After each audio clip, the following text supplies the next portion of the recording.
Welcome to the Chrome Enterprise Technical Community Hour. Today we'll be talking about updates from WebAI Summit 2025. My name is Rich, and I'll be your host for today's presentation. Joining me is Demian Renzulli. He's a partner engineer for Chrome Enterprise, and he'll be covering the details for today's topic. Today's Chrome Technical Community Hour is brought to you by the Chrome Enterprise Recommended Program, which is Google's partner program for third-party solutions that are optimized for Chrome OS or integrated with Chrome browser. This webinar brings you the opportunity to engage with our team about new features and updates, learn enterprise development best practices, and get insight on our enterprise strategy.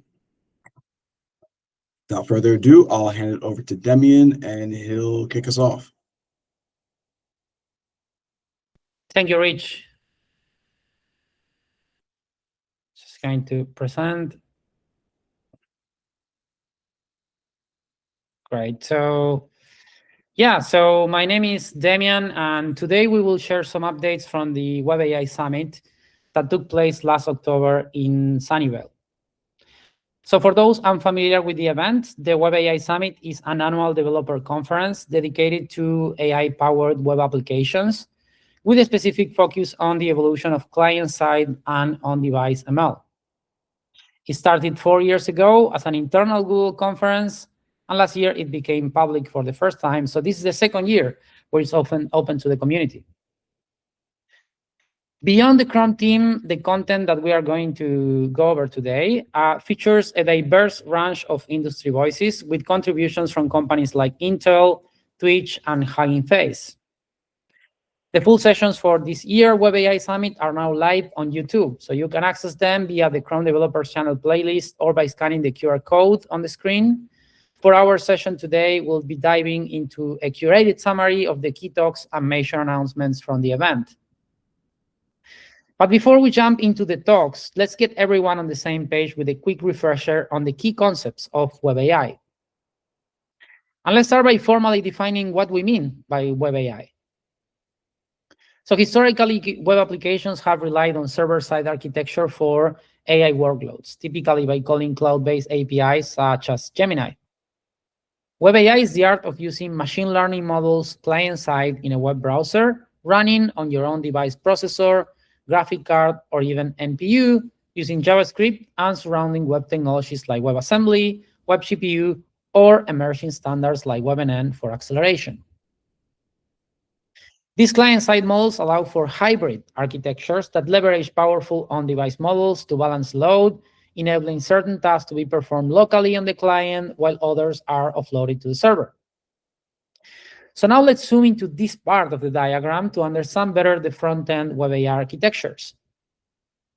The client-side architecture can be viewed as a series of distinct layers or components. The first one is the web application layer, which encompasses custom models tied to a single origin, your web app. It also includes JavaScript libraries. Moving down to the browser level, we need to distinguish between two primary categories of APIs that enable AI functionality. So the first category is what we call built-in AI APIs. These leverage a model integrated directly into the browser, such as Gemini Nano in Chrome, and expose it to developers via JavaScript for common tasks like prompting, summarization, and translation. The key advantage here is the ability to leverage a powerful general-purpose model that is shared across different origins, significantly reducing the overhead for individual web applications. The second category consists of lower-level technologies, including WebAssembly for execution and WebGPU and WebNN for hardware acceleration. These APIs are leveraged by custom code and popular libraries, several of which will have their own talk at this event. In this architecture, each web app or PWA typically fetches a custom model tailored to a specific need. While these models are often linear and highly optimized for a particular task, they are scoped to a single origin and can't be shared across different sites.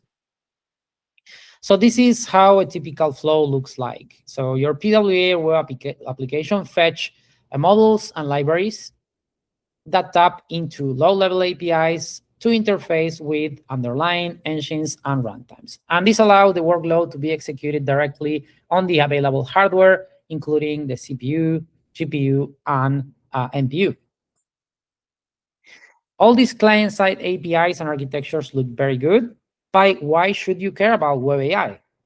Surely you can just do all these things in the cloud, right? So what is the point? Well, you can get some superpowers that are not just possible with the cloud-only alternative.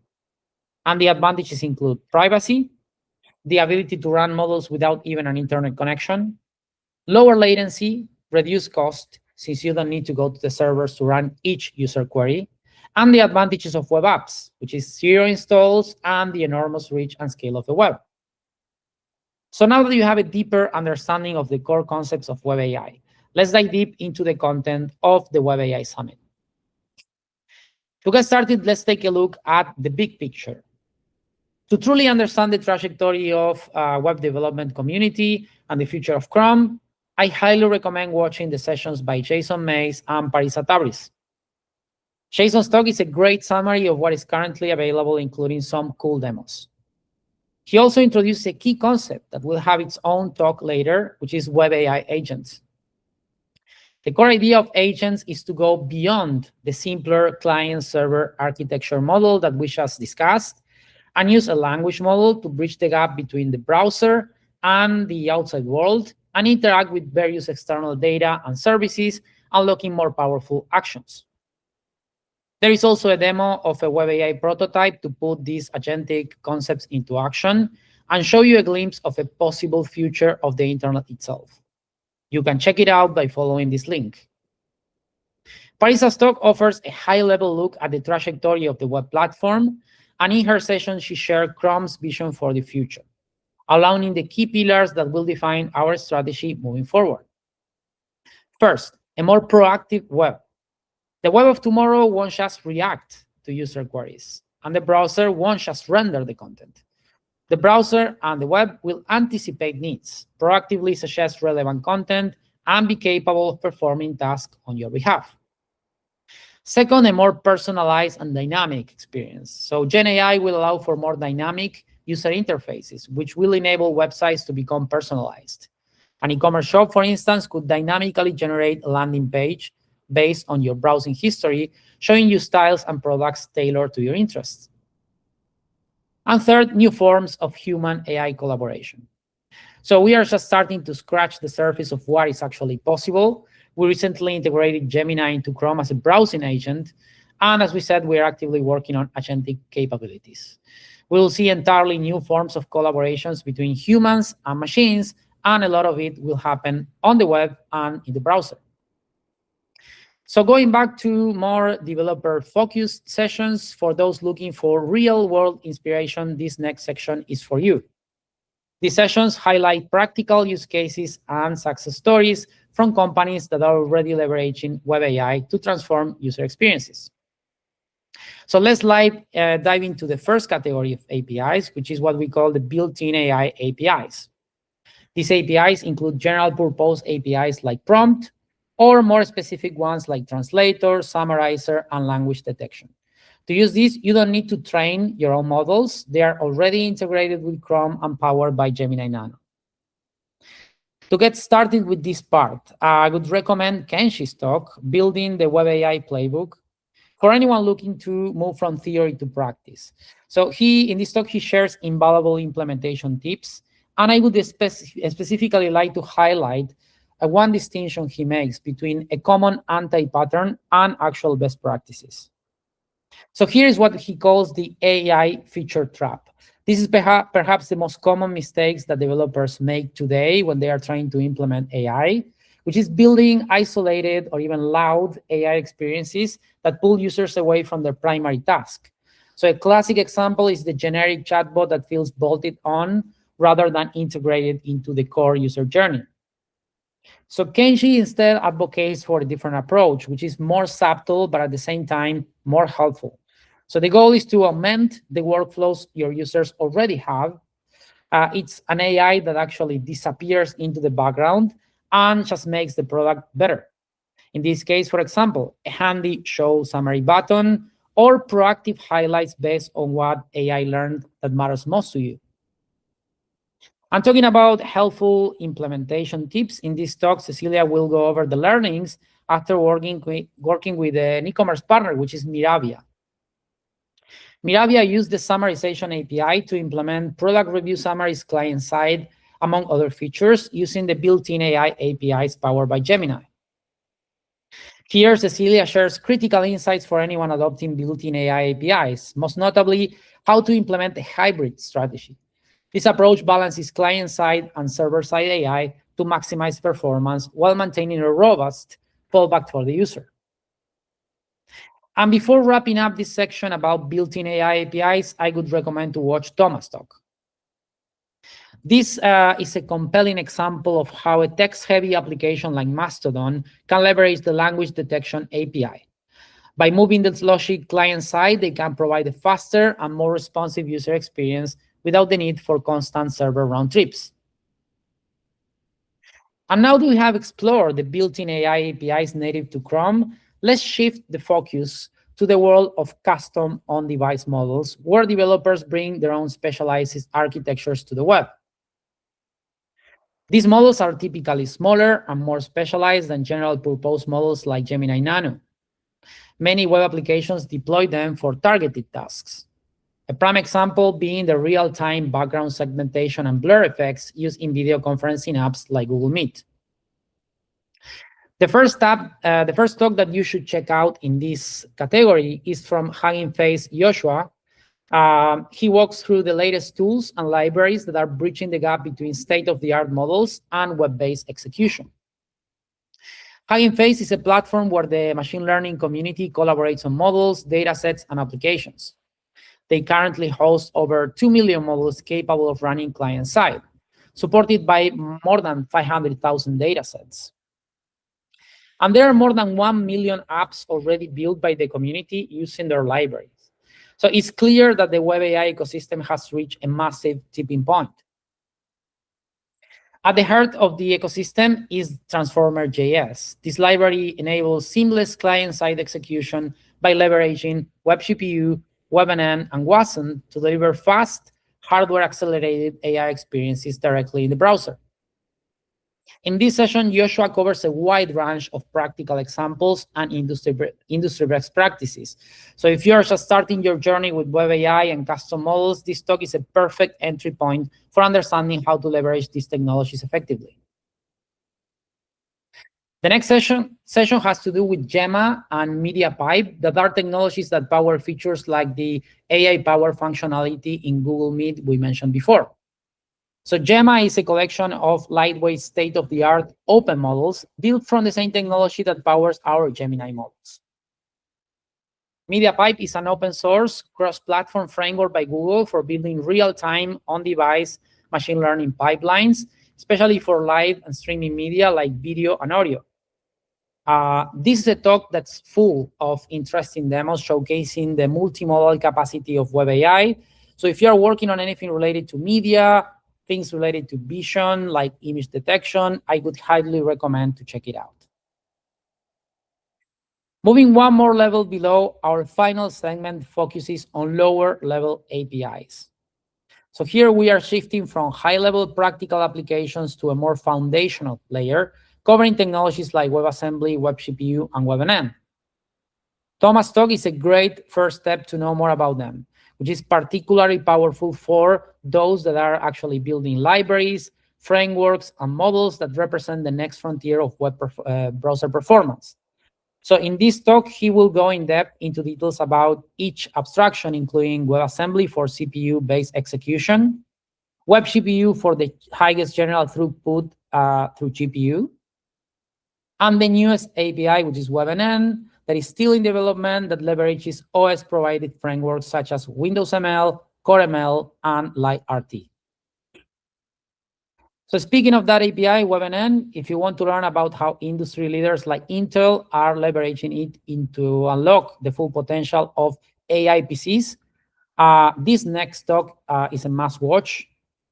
Something that is great to see is actually the progress in terms of performance and practical use, especially compared to last year's presentation about WebNN.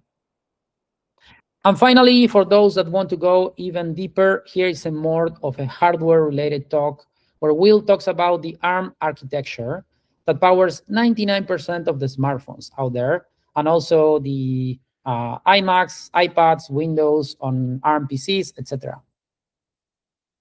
So unless you're working on hardware, it might be more like an informational session, but very interesting to see the hardware that is supporting the evolution of WebAI and the APIs that you currently use. Also to have an overview of how the different types of chips involved in AI processing interact with each other and other optimizations that they make. So we are getting to the end of this summary, but as promised, we have to talk a bit more about this concept that we introduced at the beginning, which is the Agentic Web. So as we said before, we are starting to see agents that can be integrated directly into the browser. This means that they implicitly understand what the user is doing. They can take in context across different tabs and take over the tedious part of some of the user journeys. The result is fewer steps for users to get what they want from the web. So WebMCP is a key API for this agentic web that has been designed explicitly with these forms of cooperation in mind. So here is roughly some of the steps involved and how it works. So first, the user or the agent, based on a user query, navigates to a web page on the browser. Then the loaded page declares its agent-specific functionalities as tools. You can roughly think of them as if you have well-documented APIs. This set of tools is sent to the browser agent. Then the agent chooses which tool to invoke based on the user's query. That request is routed back to the page where the corresponding function is going to be executed. During this execution, the page can seek user input or present new information in the UI. It can access local client state, use cookies, and/or interact with the backend as needed. The result of the execution, and they're routed back to the agent where it can plan the next action. So here is an example of implementation of this API in practice. Say the user navigates to their favorite clothing brand.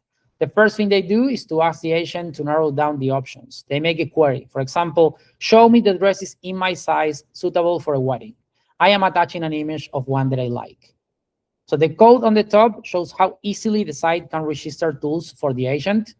Each tool has a unique name, a description for the purpose of the API, and a JSON schema detailing the parameters the agent needs to provide when invoking the API. So if you're interested in all this topic and to know more about how to build web apps that integrate with WebMCP, I would highly recommend to watch this talk by Kushal from Chrome that contains a lot more details. And there are obviously a lot more talks for more specific kind of use cases. So we don't have the time to cover all of them, but you can actually check out for yourself. For example, there are talks about XR, about Vision AI, and even about mind control drones and things that are completely crazy that you wouldn't think are possible in the web. So as a reminder, here is the playlist. You can find it by going to the Chrome for Developers channel in YouTube. There is a playlist section that you can find all the playlists. This is one of them. Or you can just scan the QR code in this page and you can get access to it. And I think that's pretty much everything on my side, Rich. So going back to you. Yep. Next slide, please.